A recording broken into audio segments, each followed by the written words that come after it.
Salam dalam damai Tuhan Yesus Kristus. Bacaan kita hari ini menceritakan bagaimana Tuhan Yesus menghidupkan Lazarus yang sudah sekian hari mati dan dikuburkan. Dan memang kubur yang ada di sana tidak seperti di kita ditanam di tanah, tetapi berada di dalam gua, sehingga orang secara utuh dimasukkan ke dalam gua, dalam ruang gua itu. Ceritanya ketika Lazarus sakit, sebenarnya Tuhan Yesus sudah dikasih tahu, tetapi Tuhan Yesus menunda untuk datang dan ketemu dengan Lazarus ketika sakit. Kita bisa bayangkan bahwa keluarganya Lazarus, saudara-saudara perempuannya pasti ngerti kalau Yesus sampai datang waktu dia sakit, sembuh, tidak akan mati. Dan mereka berharap Yesus datang ketika Lazarus itu sedang sakit. Tetapi ternyata Yesus tidak datang-datang. Setelah sekian waktu ditunggu, kemudian Lazarus sudah mati dan dikuburkan, Yesus baru datang. Sampai kemudian seorang saudara dari Lazarus bertanya, "Tuhan, seandainya Engkau ada pada waktu itu, pasti saudaraku tidak mati." Tuhan Yesus menunjukkan kasih-Nya dan menunjukkan kuasa-Nya sehingga Lazarus hidup, dan sungguh luar biasa. Lazarus menjadi jalan berita bagi banyak orang tentang kuasa Yesus. Nah, sahabat yang dikasihi Tuhan Yesus Kristus, kalau kita bicara mengenai kuasa Yesus, sepanjang perjalanan Yesus ada di dunia ini, ada 5 mujizat yang dikerjakan Yesus. Mari kita cek soal makan minum. Memberi makan 5.000 orang, 5 roti 2 ikan, memberi makan 4.000 orang dan seterusnya, mengubah air jadi anggur, soal makan minum. Yang kedua adalah bicara soal menyembuhkan orang sakit. Apapun orang sakit. Sakit lumpuh, buta, tuli, macam-macam. Yang berikutnya lagi adalah meredakan angin ribut. Jadi Tuhan Yesus melampaui alam semesta, menghentikan badai yang besar, berjalan di atas air. Berikutnya lagi, Tuhan Yesus itu mengusir setan. Bahkan ada setan yang menyebutnya legion, pasukan yang sangat besar, kumpulan para setan. Yesus mengusir mereka, dan kuasa Yesus lebih besar daripada seluruh setan.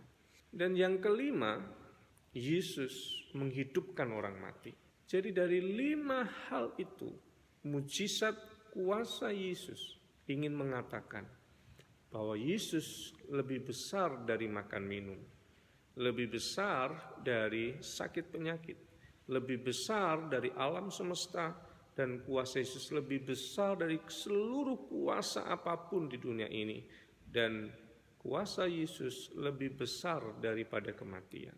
Ingin mengatakan, siapakah yang lebih besar daripada kematian kalau bukan Tuhan? Siapakah yang lebih besar daripada iblis kalau bukan Tuhan? Siapakah yang lebih besar dari alam semesta ini kalau bukan Tuhan? Siapa yang lebih besar dari semuanya itu kalau bukan Tuhan? Mujizat itu ingin mengatakan kuasa sekaligus identitas siapa Yesus.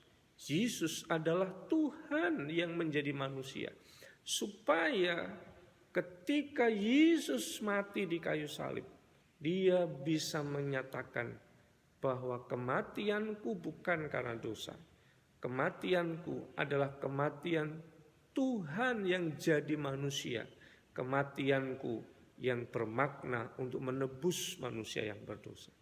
Dari bacaan kita, ada seorang penulis, dari satu sisi dia mengatakan begini, bacaan kita hari ini itu bercerita tentang kasih dan kuasa Tuhan Yesus. Dari mana kita mengenal kata kasih itu? Coba kalau kita perhatikan bacaan kita. Begitu sedihnya hati Yesus melihat penderitaan. Begitu terhanyut hatinya oleh belas kasihan. Kan cintanya begitu besar kepada Maria, kepada Marta, kepada Lazarus dan keluarga ini. Dan kedua adalah kuasanya yang melampaui kematian. Yang menarik dari penulis ini, dia mengatakan begini dalam tulisannya. Apakah kita juga menghayati hal yang sama? Apakah kita juga menghayati bahwa Yesus itu Tuhan yang mengasihi kita dan juga Tuhan yang penuh kuasa untuk hidup kita? Penulis ini melanjutkan begini. Mari kita lihat cerita ini. Bahwa ketika Yesus mengasihi Maria dan Marta dan Lazarus, tidak berarti hidup mereka selalu baik.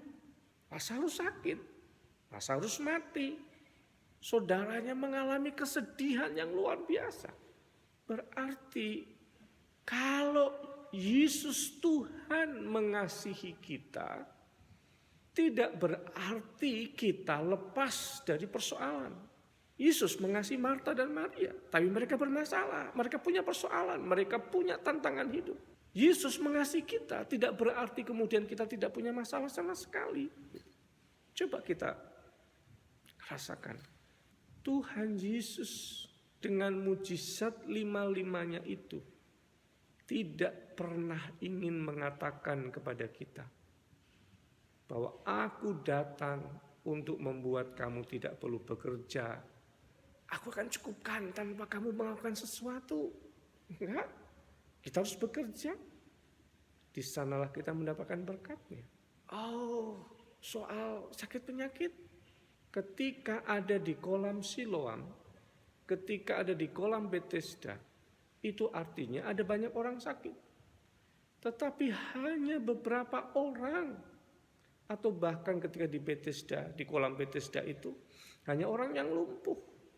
Ketika ada di kolam Siloam, ketika ada orang buta, itu yang disembuhkan. Banyak orang yang sakit, tetapi tujuan Yesus bukan menghilangkan sakit penyakit itu. Misalkan apa? Soal alam semesta, Tuhan Yesus meredakan angin ribut. Apakah selalu angin ribut diredakan? Enggak juga. Coba bayangkan, Petrus masih mengalami peristiwa ketika dia merasakan gelombang yang besar itu. Tapi dia bisa naik di atas gelombang itu. Dia bisa berjalan di atas gelombang itu. Apakah kemudian Yesus menghilangkan kuasa jahat? Enggak. Masih ada iblis yang berkeliaran dan menggoda manusia. Kematian. Apakah Yesus hadir supaya orang tidak mengalami kematian fisik? Mengalami. Hanya beberapa orang yang dihidupkan oleh Yesus ketika dia mati. Tidak semua kematian itu dihidupkan. Artinya kuasa Tuhan Yesus tidak kemudian membuat kita tidak mengalami tantangan mencari rezeki, berpersoalan berkaitan dengan kesehatan. Kemudian alam semesta selalu baik sesuai dengan apa yang kita mau dan kita pikirkan. Kemudian kita tidak ada lagi godaan-godaan dari iblis. Atau kita nggak mengalami kematian. Semuanya itu kita masih mengalaminya. Tetapi yang kita sungguh sadari bahwa itu dinyatakan Yesus supaya kita tahu Dia punya kuasa melampaui semuanya ini. Melampaui seluruh tantangan yang kita hadapi di dalam hidup. Mari coba kita kembali pada ide penulis tadi itu. Dia menghubungkan antara kasih dan menghubungkan antara kuasa. Tuhan mengasihi kita. Tidak berarti kita tidak punya tantangan hidup. Saat kita merasakan tantangan itu, kita sungguh tahu persis ada kuasa, ada kasih Allah yang bersama dengan kita untuk menyelesaikan itu, menjalani hidup. Yang berikutnya, yang saya usulkan untuk kita hayati. Bagaimana Lazarus mengalami kematian. Dan sebenarnya kematian itu kita boleh melihat. Kehidupan dan kematian itu seperti dua sisi mata uang. Setiap kali kita merasakan hidup, sesungguhnya kita sedang berada di dalam bayang-bayang kematian. Di saat kita menjalani kehidupan ini, di saat yang sama, itu seperti lapisan yang lekat bahwa ada kematian. Yang terpenting sebenarnya bukan soal kondisinya, semuanya seperti itu. Yang terpenting adalah sikap kita terhadap kondisi itu. Saya tahu bahwa saya hidup, di situ ada batas kematian yang melekat. Karena saya tidak tahu soal waktunya. Yang menarik, ada seorang penulis yang kemudian dia mencoba melihat. Yang terpenting adalah mensyukuri hidup. Jangan meratapi kematian yang mungkin datang sewaktu-waktu. Jangan menjadi takut kemudian tidak ngapa-ngapain. Penulis ini mengatakan, belajarlah dari cerita ini. Ketika seorang perempuan yang dia hidup, dia mensyukuri hidupnya yang luar biasa, maka dia meminyaki Yesus untuk persiapan penguburannya. Dia menggunakan waktu hidup yang dia punya menjadi jalan untuk melakukan sesuatu yang paling baik, terbaik yang dia bisa kerjakan untuk Tuhan dan untuk manusia. Kita hidup berada di dalam bayang-bayang kematian, tetapi mari fokuskan dan syukuri kehidupan yang kita punya. Jaga kehidupan kita, jaga kehidupan orang lain, dan setiap waktu adalah kesempatan kita untuk memberikan yang terbaik bagi Tuhan dan bagi sesama. Tuhan memberkati.